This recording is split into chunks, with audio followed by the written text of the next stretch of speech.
He is one of video games' most beloved characters, and yet, in 38 years, not once have we ever heard Link speak. In fact, it's basically impossible to even suggest what Link might be thinking at any given moment.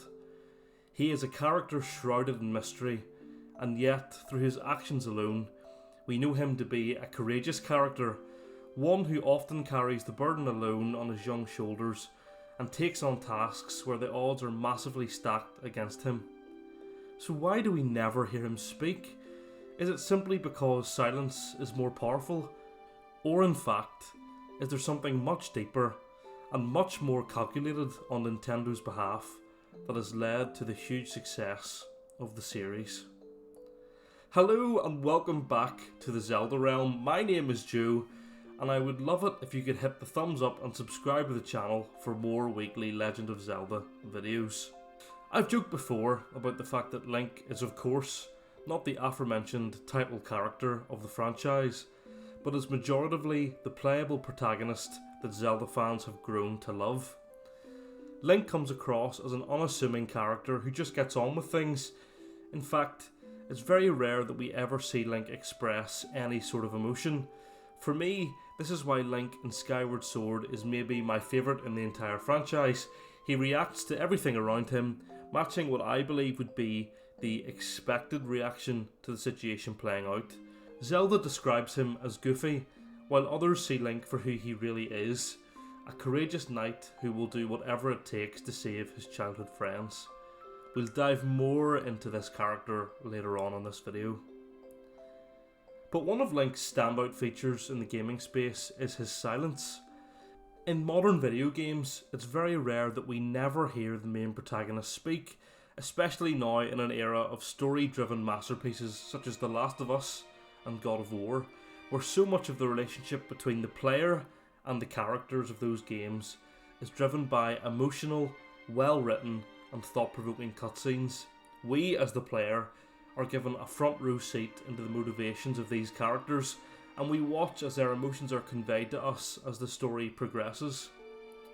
When Breath of the Wild first released, and it was known to have fully voice-acted cutscenes, it was unclear if we would hear Link speak.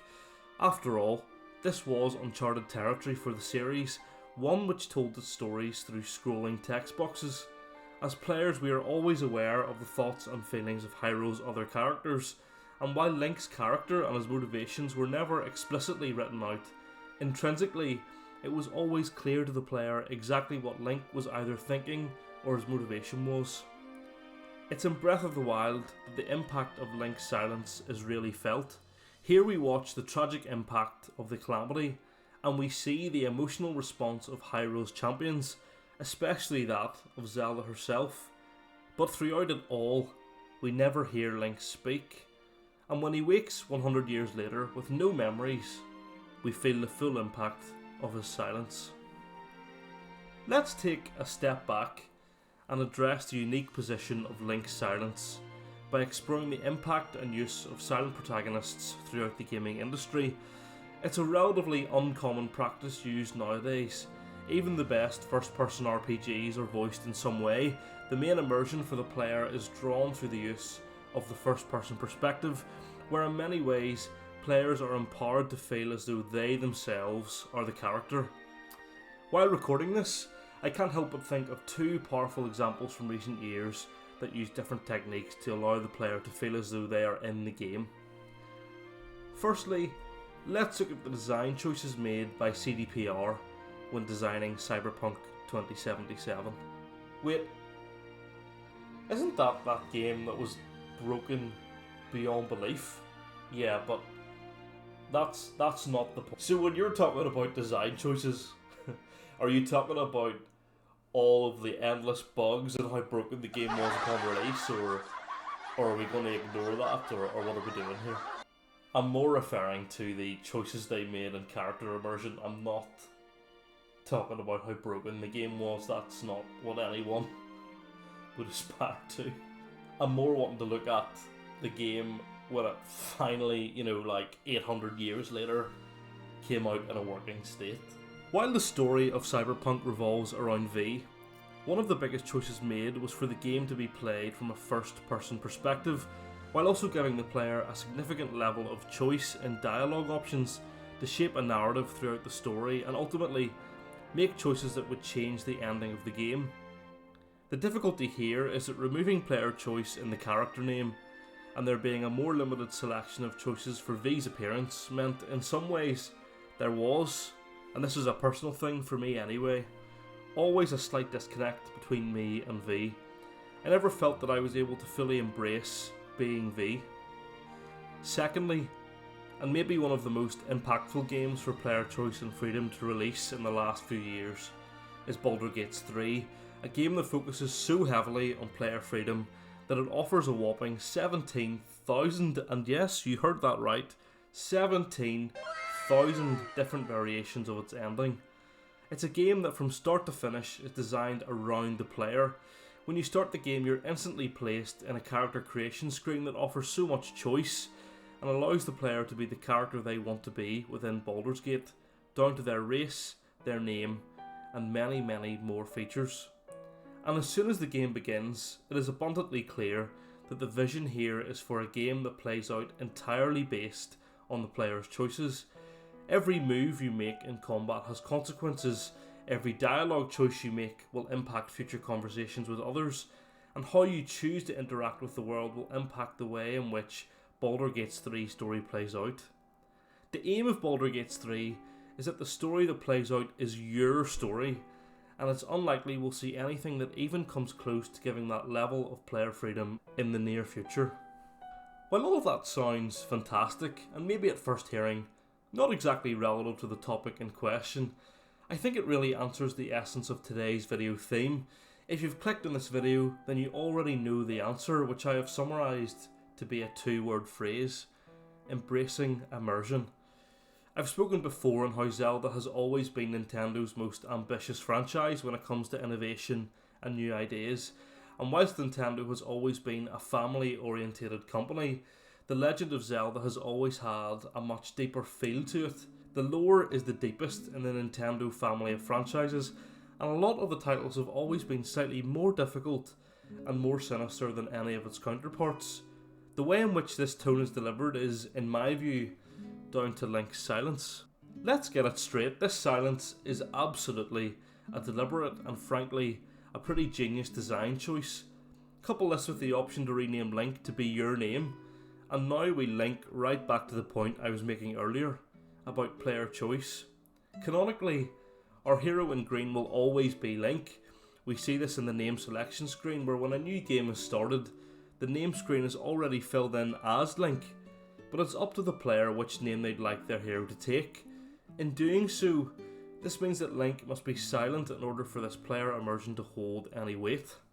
From a personal standpoint, I've always felt that Link's silence has allowed me to imprint my personal feelings and emotions into him as a character, and often I felt as though I am Link. His silence allows me to imagine what I would think or say in any given moment, and develop relationships with Hyrule side characters in my way. I've always pictured Link as a very focused and determined character with immense levels of courage and loyalty, and in many ways, his silence has always made him a character that I have felt has never been fazed by the challenges that are in his path. Maybe this is why Skyward Sword's Link is my favourite, simply for his facial expressions alone. I think it allows me as a player to experience some of his thoughts and feelings without him ever needing to say anything, and deepen that player-character connection that so many games try to capture, but just fall slightly short of this. In Skyward Sword, I think we see Link at his most vulnerable, especially before he heads into dungeons. We see him pause for a brief second before he descends into them. The most impactful thing about this is my personal feeling applied to the character. You might be watching and feel that actually, in Skyward Sword, Link is just a totally focused and dedicated knight who fears nothing and obliterates everything in his path. Quite simply, we don't know, and we have the freedom to create our own headcanon as to who exactly Link is. The release of Breath of the Wild has always been much discussed as one of the greatest changes to a much established franchise in gaming history, with its bold design choices and beautiful open world, and reimagination of Hyrule. For the first time, Hyrule felt like a full kingdom, living up to its name. But for Zelda enthusiasts, perhaps the biggest change was solidifying the protagonist as Link, and his silence is even more noticeable in Zelda's first voice-acted game. As always, we hear Link in combat, and as he makes efforts traversing the vast world around him. But once again, we are given the license to create our own relationship with Hyrule's vast array of side characters. Personally, I do love Rivali, but also, if I'm in Link's situation, the excitement I would feel to put him down a peg or two would be the greatest feeling. And while we'll never know the depth of Link and Mipha's relationship, I do always feel an extra level of sadness after completing Vah Ruta and almost saying goodbye to her for the final time. Whether they have meant to or not, the Zelda team have always delivered more impactful and emotional moments by not having Link speak, and somehow have created him to be a complex and multi-dimensional character which to this day holds a level of mystery. Link's silence captures the magical essence of the Zelda franchise and is one of gaming's bravest decisions that has paid off. In a world now where gaming's most loved characters are well written and acted powerhouses, Link stands above them all as the one who still has never spoken. The Legend of Zelda as a title means many things, but when we factor in Link's silence and player freedom of thought, ultimately, The Legend of Zelda is whatever you decide it is. Thank you so much for watching this video. If you loved it and want to see more, could I ask you a huge favour? And could you hit that like button and subscribe to the channel? It really would mean the world to me and help me to produce more in-depth studies into the Zelda franchise. This is only the beginning of the Zelda realm. There's plenty more on the way. So why not click on the video here to watch more great Zelda content? And I'll be back next week for more, so stick around for that.